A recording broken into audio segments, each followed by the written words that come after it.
Respected DLC secretary sir, ఇక్కడ ఉన్న అందరికీ కూడా కాన్స్టిట్యూషనల్ డే శుభాకాంక్షలు అండి.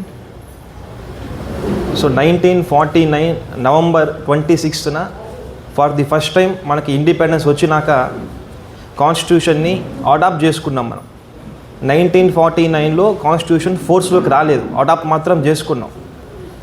జనవరి 26, 1950 రోజున రాజ్యాంగం అమల్లోకి వచ్చింది. సో ఆ రోజు నుంచే మనందరి హక్కులు కూడా యాక్టివ్ అయినాయి. 1950 జనవరి 26కు ముందు కాన్స్టిట్యూషన్ అడాప్ట్ చేసుకున్నప్పటికీ మన ఎవరికి ఏ రైట్స్ కూడా లేవు, కాన్స్టిట్యూషన్ రైట్స్ ఏమీ లేవు.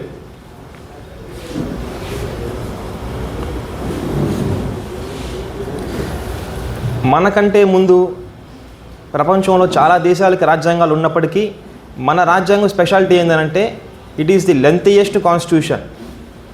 మొత్తం 395 ఆర్టికల్స్, 22 పార్ట్స్, 12 షెడ్యూల్స్. అప్పటిదాకా అమెరికాకి, ఇంగ్లాండ్కి, ఆస్ట్రేలియాకి, చాలా కంట్రీస్కి ఇండిపెండెన్స్ వచ్చింది కాన్స్టిట్యూషన్ ఉన్నప్పటికీ కూడా మన కాన్స్టిట్యూషన్ చాలా లెంతియెస్ట్.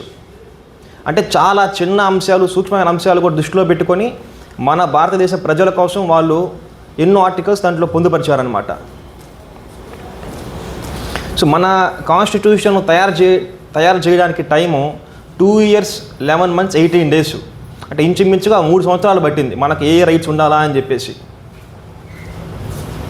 ఇండ్రే బేరుబారీ కేసులో సుప్రీంకోర్టు ఫస్ట్గా ప్రియాంబుల్ అనేది not part of the constitution చెప్పింది. అంటే రాజ్యాంగంలో ప్రియాంబుల్ పార్ట్ కాదు అని చెప్పేసి. కేశవానంద భారతి కేసులో ప్రియాంబుల్ కూడా రాజ్యాంగంలో ఒక భాగమే అని చెప్పింది. రాజ్యాంగంలో భాగం కానప్పుడు దానికి ఎన్ఫోర్సిబిలిటీ ఉండదు.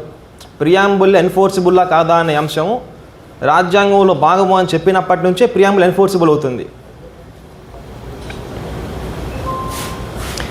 ఇంకా మనకి కాన్స్టిట్యూషన్ అమల్లోకి వచ్చినాక ఏదైనా ఒక జడ్జిమెంటు మన భారతదేశ ప్రజల కోసం రాజ్యాంగంలో చాలా ప్రాముఖ్యత ఉంది అని అంటే అది కేశవానంద భారతి కేసు. April 24, 1973 రోజు వచ్చింది అది. అంటే ఆ జడ్జిమెంట్ రాకముందు గవర్నమెంటు మన ఇండియన్ సిటిజన్స్కి ఏ రైట్స్ అన్నా ఇవ్వాలన్నా తీసేసుకోవాలన్నా, ఇప్పుడు ఆర్టికల్ 21 రైట్ టు లైఫ్ ఉంది, ఫ్రీడమ్ ఆఫ్ స్పీచ్ ఉంది ఆర్టికల్ 19 కింద.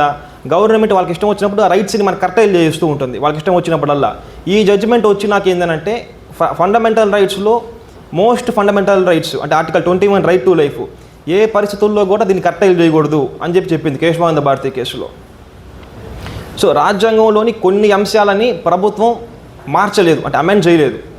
ఏ వాటిని అమెండ్ చేయలేదు అని చెప్పేసి ప్రియాంబుల్ కావచ్చు, ఫండమెంటల్ రైట్స్ కావచ్చు, డెమోక్రసీ, సపరేషన్ ఆఫ్ పవర్స్, వీటిని ఏ గవర్నమెంట్ కూడా స్టేట్ సెంటర్ ఏదైనా సరే అమెండ్ చేయకూడదు.